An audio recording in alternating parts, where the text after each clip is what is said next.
قرآن حکیم کے مطابق متقی لوگوں میں 5 خوبیاں ہوتی ہیں۔ نمبر 1 وہ صبر کرنے والے ہوتے ہیں، نمبر 2 وہ سچ بولتے ہیں، نمبر 3 وہ فرما برداری کرنے والے ہوتے ہیں، نمبر 4 وہ اللہ کی راہ میں خرچ کرتے ہیں، اور نمبر 5 وہ پچھلی راتوں کو بخشش مانگنے والے، تہجد گزار، تہجد پڑھنے والے ہوتے ہیں۔ یہ اللہ کے پسندیدہ ترین لوگ ہیں۔ ریاضت کے بغیر کوئی منصب نہیں ملتا۔ لوگ یہاں ریاضت نہیں کرتے لیکن بڑے بڑے مناصب کے آرزو مند ہیں، جن کو اللہ رب العزت نے اپنا قرب عطا کیا ہے، جن کو اللہ نے منصب عطا کیے ہیں۔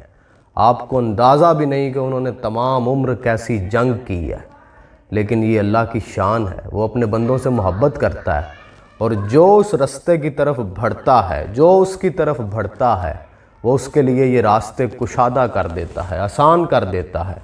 ہاں، ڈیولپمنٹ گریجولی ہوتی ہے، تو خود کو سیلف چیلنج دینا 7 دن کے لیے یہ 5 خوبیاں اپنانے کی۔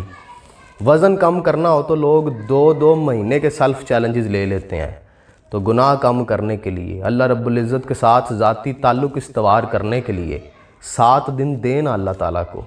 اللہ آپ کے ان 7 دنوں کو قبول کر لے، پھر سالوں کی استقامت وہ خود ہی عطا کر دے گا۔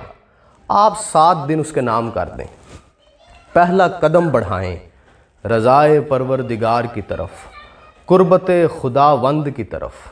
پھر جب راز کھلنے لگیں گے نا، تو 7 دن 7 سالوں میں کیسے بدلیں گے پتہ بھی نہیں چلے گا۔ عافیت کے ساتھ زندگی گزر جائے گی اس کی رحمت کی چھاؤں میں۔ صرف 7 دن اللہ کے نام کر دیں۔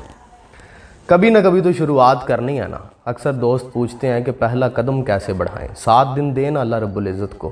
اس کے پسندیدہ بندوں نے جیسے زندگی گزاری ہے، آپ 7 دن ویسے گزارنے کی کوشش کریں۔ باقی وہ قبول کرنے والا ہے، وہ اپنے رستے پہ ڈالنے والا ہے۔ جو اس کے رستے میں کوشش کرتا ہے وہ اسے مایوس نہیں کرتا۔ مر تو جانا ہی تھا نا، تو شروعات بھی میں نے ایسے ہی کی تھی کہ فرشتے اگر پوچھیں گے کہ کوئی ایک دن ہے تم نے اللہ کے مطابق جیا ہو یا ویسے جینے کی کوشش کی ہو جیسے اللہ رب العزت چاہتا تھا، تو میں نے کہا یار کوئی 7 دن تو ہونے چاہیے نا۔ بندہ کہے کہ اے میرے رب، میں نے 7 دن تیرے مطابق جینے کی کوشش کی تھی کہ 7 دن میں ویسے رہوں جیسے تو چاہتا ہے۔ یہ جو بڑے بڑے استاد ہوتے ہیں نا، یہ یہی کرتے ہیں، بازو سے پکڑتے ہیں اور لا کے مصلے پہ کھڑا کر دیتے ہیں۔ باقی یہ پیشانی اس کے قبضے میں ہے، وہ چاہے تو قبول کرے، اسے اپنے سامنے جھکا لے۔ اور جس کی پیشانی اللہ کے سامنے نہیں نہ جھکتی، پھر وہ ہر روز 100 لوگوں کے سامنے جھکتی ہے، زمینی خداؤں کے سامنے جھکتی ہے۔ جس کو اللہ اپنے سامنے جھکا لے، پھر وہ بے نیاز ہوتا ہے باقی سب سے۔ استاد یہی کرتے ہیں، بازو سے پکڑتے ہیں اور لا کھڑا کرتے ہیں۔ آگے اللہ جانے اور اس کا بندہ جانے۔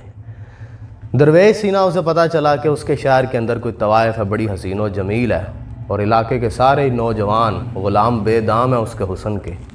درویش بھی گئے جی اس کے پاس، دیکھا بڑی حسین و جمیل ہے۔ لوگوں نے مذاق اڑایا کہ کوٹھے کے اوپر درویش بھی آ گئے ہیں، اتنے اس کے حسن کے چرچے ہیں کہ درویش بھی غلام بے دام ہو گئے ہیں اس کے حسن کے۔ دیکھا بڑی حسین و جمیل تھی۔ انہوں نے پوچھا بھی کتنے پیسے ہیں، تم ایک رات کے کتنے پیسے لیتی ہو؟ اس نے بتایا کہ میں اتنے پیسے لیتی ہوں۔ انہوں نے کہا ٹھیک ہے۔ انہوں نے وہ پیسے اس کے حوالے کیے، کہا آج کی رات تم میرے ساتھ چلو۔ اس نے کہا ٹھیک ہے۔ وہ اس درویش کے ساتھ آ گئی ان کے حجرے میں جہاں بھی وہ رہتے تھے۔ تو انہوں نے کہا کہ یار میں نے تمہیں پیسے دے دیے ہیں، اب چونکہ رات کے جو 2-4 پہر ہوتے ہیں تم لوگوں کے، اب وہ میرے ہیں نا، میں اپنی مرضی سے جو چاہوں تم سے تمہارے ساتھ اسے پرفارم کر سکتا ہوں۔ انہوں نے کہا جی آپ نے خرید لیا ہے، یہ 2 پہروں کے لیے یا 3 پہروں کے لیے، بتائیں مجھے کیا کرنا ہے۔ تو انہوں نے کہا اس طرح کرو، تم نہ وضو کر کے آؤ، کیونکہ میں نے پیسے دیے ہیں، جو میں کہوں گا وہ تم نے کرنا ہے۔ اس نے کہا ٹھیک ہے۔ وہ گئی، اس نے غسل کیا، وضو کر کے آ گئی۔ درویش نے جائے نماز بچھا دی اپنے پاس ہی، ساتھ اپنی جائے نماز بچھا دی، کہا کہ آج رات عبادت کرنی ہے۔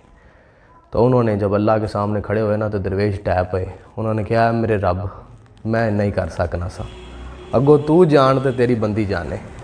تو جو استاد ہے نا، وہ لا کے کھڑا کر دیتے ہیں، آگے پھر اللہ جانے اور اس کے بندے جانے۔